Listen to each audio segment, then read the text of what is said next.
If something terrible happens to you, you should never ever forget it. Life is just a certain amount of time, it's ticking away. As you sit here now, you are 1 hour closer to the grave since you came here. If terrible things happen to you, you must become wiser than others sooner than others. When something bad happens to somebody and we know that it's always on their conscience, they're thinking about it a lot of times, but eventually there comes a point where they are ready to let it go. They don't want to let the past go because they feel guilty of letting it go. So why does that happen, and how do we let go of that guilt? Like, even if we take, for instance, sexual abuse, if a girl is sexually abused and eventually if she reaches a point where she is ready to overcome it, but she feels guilty to let it go because it has troubled her for a very, very long time, and not just her, the ones around her as well. So is it right to let it go at that point, or how does one deal with a situation like this? See, I think the struggle is coming from a misunderstanding that something either unpleasant or terrible that one may encounter in one's life can just happen to anybody in so many different ways. If it happens, people think they must forget it. No, you should never forget it. If something terrible happens to you, you should never ever forget it, because if you forget it, you may walk into it again. But we must know the distinction between what is memory and what is living. You are living. Memory is a dead memory. You're supposed to use it as wisdom to see such things don't happen to you in your life. But it's a fact that for most people, what happened 10 years ago, they still suffer.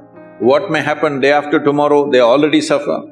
What happened 10 years ago or even 10 days ago does not exist right now.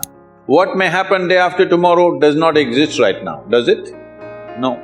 So you are suffering essentially something that does not exist. Is there a medical term for those people who are suffering something that does not exist? If you are suffering something that does not exist, on some level it means insanity, isn't it? This may sound very cruel to you right now when I say this, because, oh, I got my pains. See, you're carrying your pains like badge, don't do that. When something bad happens to us, when something hurts us, we can either become wise or wounded. This is a choice we have. Either we can become wise with it or we can become wounded with it. As we already went through this, life is just a certain amount of time, it's ticking away. As you sit here now, you are 1 hour closer to the grave since you came here. Yes or no? Yes, it is. It's going away for all of us. So in this, where is the time to carry every experience like a wound? No, this must become your wisdom. If terrible things happen to you, you must become wiser than others sooner than others, isn't it? But unfortunately, most people choose to become wounded simply because, again, in our systems of education, we have done nothing about the nature of human mind. We are busy studying frogs and cockroaches and trees and chemistry and physics and planets and everything. No attention to the nature of this one. So we don't know how to use our faculties. The greatest faculties that you have right now as a human being is, you have a vivid sense of memory. Everything that happened, you can remember as if it's alive right now. Yes? There is a repository here, there's an archive in your mind which can replay the whole video if you want. But this has become a problem. You started suffering the old movies, and there is a fantastic sense of imagination, so you already suffer a tomorrow which is yet to come. This is basically because we have not taught our children and the people in the world how to employ our faculties, how to use our memory, how to use our imagination, how to experience life right now, how to sharpen the experience now. Your whole life is happening between these three dimensions: memory, present experience and imagination. This is your life, isn't it? These are three dimensions. We call them trikala, 3 dimensions of time. All your experience of life is happening here. But if you lose distinction between what is past, what is present, what is future, then everything hurts. For not everybody terrible things have happened. Unfortunately, for a few people they have happened. But the rest of the people are simply suffering something, isn't it? Because it's fashionable to suffer.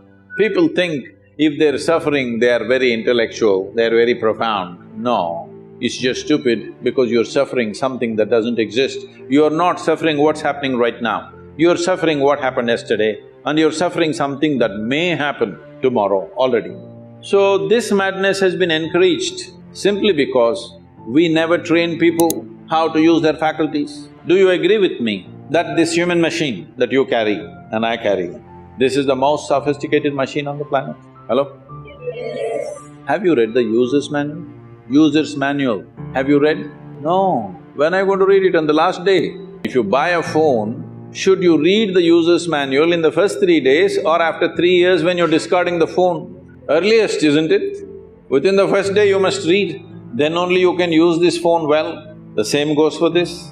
If you do not understand the nature of what this is, how will you put this to use? It is consuming you, your own intelligence is consuming you. You can call it stress, anxiety, pain, suffering, whatever. Essentially, your intelligence is turned against you, that's all the reality is. If your intelligence was working for you, taking instructions from you, you would keep yourself blissed out, wouldn't you? Your intelligence is turned against you. Why has your intelligence turned against you? That's what you need to look at, not about carrying these things that have happened which should not have happened as badges in our life.